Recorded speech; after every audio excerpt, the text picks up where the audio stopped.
अपने भाई के साथ मैं टीवी पर वह वाली फिल्म देख रही थी। तभी अचानक लाइट चली गई। घर में अंधेरा हो गया और अंधेरे में भाई ने मेरे हाथ में डंडा दे दिया। इसके बाद कैसे क्या क्या हुआ सब कुछ विस्तार से बताने वाली हूँ इस वीडियो में। आगे बढ़ने से पहले एक छोटी सी गुजारिश है आपसे। इस वीडियो को लाइक करके सब्सक्राइब कर लीजिए। उस दिन मैं बाथरूम में स्नान कर रही थी। बाथरूम का दरवाजा धुंधले कांच का था, जिससे अंदर और बाहर दोनों तरफ की छाया दिखाई दे सकती थी। स्नान के दौरान मुझे लगा जैसे दरवाजे के पास कोई हलचल हो रही है। ये देखकर मैं एकदम सतर्क हो गई। फिर सोचा कि शायद कोई गलती से सामने से गुजर गया हो या कोई और बात हो। मैं उलझन में थी कि क्या करूं। उस वक्त घर पर मेरे अलावा सिर्फ मेरा भाई ही था। आप समझ सकते हैं कि उस पल मेरा मन कैसा रहा होगा। मैंने जल्दी से तौलिया लपेटा और बाहर निकली। मुझे शक था कि वह भाई ही था, इसलिए मैंने उसके सामने ऐसा जताया जैसे मुझे कुछ नहीं पता। फिर सीधे अपने कमरे में चली गई और कमरे का दरवाजा जानबूझकर थोड़ा खुला छोड़ा। मैंने सोचा, अगर यह संयोग है तो दोबारा नहीं होगा, लेकिन अगर किसी की नीयत ठीक नहीं है तो फिर से सामने आएगा।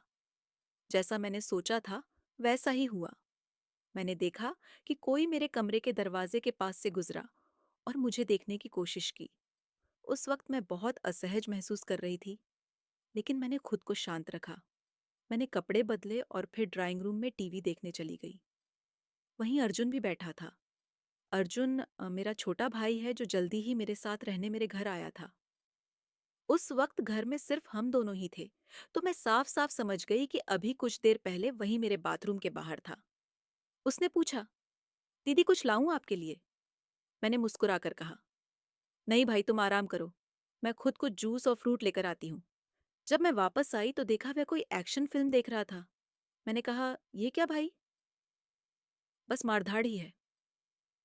रुको मैं कुछ अच्छा दिखाती हूँ। मैं अपने कमरे से एक पेनड्राइव लाई और भाई से उसको प्ले करने को कहा। मेरे पेनड्राइव में उस तरह की बहुत सारी फिल्में थीं जो मैं अकेलेपन में देखती थी। पति से तलाक के बाद मेरा जीवन बदल गया था। मैं जानती थी कि दोबारा शादी करूंगी तो लोग कहेंगे कि यह पैसों के लिए कर रही हूँ। इसीलिए मैंने फैसला किया था कि अकेले ही जीऊंगी। मेरी माँ ने कहा था कि वह मेरे छोटे भाई अर्जुन को मेरे पास भेजेंगे ताकि मैं अकेली ना रहूं। मैं मान गई, लेकिन मैंने मम्मी से शर्त रखी कि कोई मुझ पर शादी के लिए दबाव नहीं डालेगा। अर्जुन आया। मैंने उसके लिए अलग कमरा और पढ़ाई के लिए कंप्यूटर रखा। मैंने उससे कहा, तुम यहाँ रहो पढ़ाई करो, लेकिन मेरी जिंदगी में दखल मत देना। उसने हाँ में सिर हिलाया, लेकिन वक्त के साथ उसे बहुत कुछ समझ आने लगा। उस दिन जब फिल्म चल रही थी तो अर्जुन थोड़ा बेचैन नजर आया। मैंने पूछा, क्या हुआ भाई? ठीक हो? उसने कहा, हाँ दीदी, फिल्म थोड़ी अजीब सी है। मैंने मुस्कुराते हुए कहा, वैसे अभी मैं जब बाथरूम में थी तो तुम उधर क्यों घूम रहे थे? वह चौंक गया। उसने पूछा, क्या मतलब? मैंने कहा, मैंने तुम्हें देखा था जब तुम दरवाजे के पास आए थे। वह चुप हो गया और बोला, माफ करना दीदी, मैं बस गलती से। मैंने कहा, ठीक है, लेकिन आगे से ध्यान रखना, ऐसे अचानक से मत आया करो। अगर मुझसे कुछ चाहिए तो बताना, मैं दे दूंगी। वो मेरा इशारा समझ गया। मेरे पति से तलाक हुए भी बहुत दिन हो गए थे, तो मेरा भी बहुत मन था और मौका भी अच्छा था। मुझे पहले से पता था मेरे भाई का भी मूड अच्छा। फिर हम एक एक करके मेरे पेन ड्राइव की सारी फिल्में देखते रहे। मेरा भाई तो आश्चर्य में था कि मैं इतनी मस्त फिल्में देखती हूँ। मुझे एहसास हुआ कि अर्जुन अब बड़ा हो गया था। फिल्म देखते वक्त उसका डंडा बड़ा होता गया। फिल्में देखते देखते रात के 12 बज गए थे। तभी अचानक लाइट चली गई और इसी का तो मुझे इंतजार था।